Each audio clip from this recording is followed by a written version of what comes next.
हे बघा मंडळी, कशी आली बघा तूर. या कडची तूर राहिली बघा, कापता कापता वल्ली होती, हिरव्या होत्या शेंगा. बघा हे होय बघा पांढरी तूर.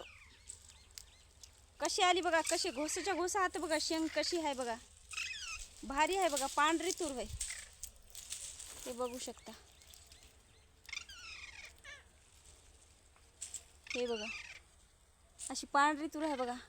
खूप छान शेंगा लागली आता, मस्त दाट वाट.